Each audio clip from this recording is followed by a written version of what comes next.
Happy Saturday.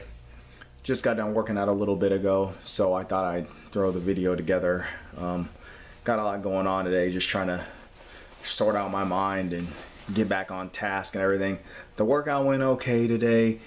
You know, my form was a little off on deadlift because I haven't deadlift in a week, and I noticed I'm having some measurement issues with one of my bars, so we'll get to that. You know, I just gotta kind of flesh things out and align my responsibilities and then get after this stuff.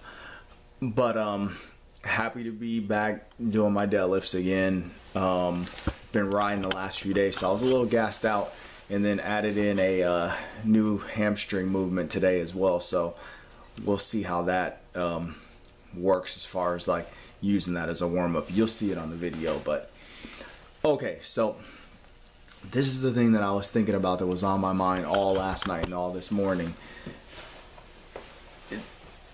If your goal is to cut weight, then strength training may not be the best thing for you. The best thing for you may just be cleaning up your diet, keeping your carbs low, and walking or doing strides. Weightlifting is one of those funny things that if you're not that good of a dieter, or if you don't have very good control over your lifestyle and you're an endomorph, you will put on weight if you are lifting weights. Because endomorphs put on muscle very easily, very quickly. So that's the thing. Maybe you're getting leaner, but you're not getting to that goal body weight that you want because you're lifting.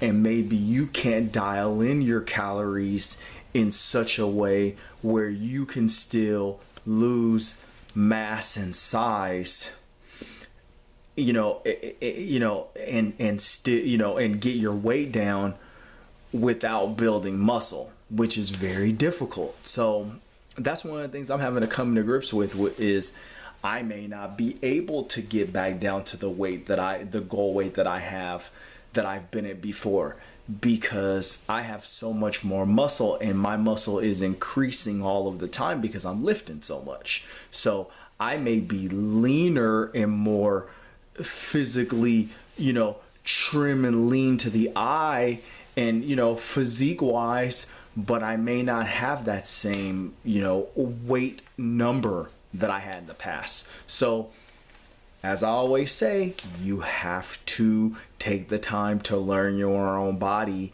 and research all of these topics on your own. I can only throw out these little ideas and point you in the right direction. But ultimately, just like myself, you have to learn all of this stuff on your own and apply it to what works for you and your lifestyle and your body type. Sure, we're all endomorphs, but we're not all exactly the same, and our lifestyles aren't the same. The type of things that we eat, the type of people that we hang around, the way that we think, are you an emotional eater? Are you eating because you're really hungry? All that stuff is a factor that comes into play when you're trying to, build your strategy. Do I feel that there are some like blanket things that work universally for most people if they apply it? Absolutely. But are they the, fail safe, like, for everybody kind of tactic? No, they're not. Nothing's that way unless you figure it out for yourself that it's that way, and that takes time and application, and it's always a tweaking and a refining that is like an inevitable process that you're going to have to go through on your own. So, just remember, if your goal is to lose weight, mass, get your weight down, not to get leaner, not to what they call change your body composition from more fat to more muscle. If that's not your goal, maybe weight training's not for you. Maybe you need to do something like ride a freeboard, because I lost a lot of weight riding my freeboard and just doing strides. I got flat, I lost a lot of muscle, but my weight did go down just riding my board, eating clean, and doing strides. I lost a lot of weight doing that, but I wasn't happy with that physique.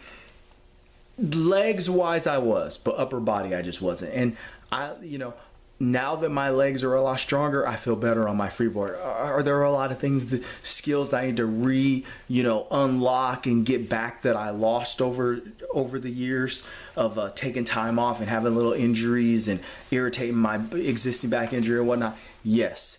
But for the most part, I feel more comfortable on my board being stronger. And that's even at a heavier weight. Like if I had the strength that I had now at the weight that I was at before freeboarding, I would be, much more capable than I am right now. But, I'm fine. I'm a parent. I'm an old man, in a sense of doing things like that. I'm more focused on like getting, just being mellow and slowly moving towards a better skill set or better a higher level of ability and things. I'm not worried about trying to be a kid and trying to be this great athlete and everything like that. This is what I exercise right here. And that's for everyone. You should always be putting more emphasis in this right here and being a better person than worried about your physique or worried about being a great athlete or whatever. This is what makes you a great athlete, not a physical body. This is what makes you, this is what gives you great fitness. This is what makes athletic ability. Intelligence, thinking, researching, putting your heart and soul into making yourself a better person and a smarter person. That's what you need to focus on. Happy Saturday.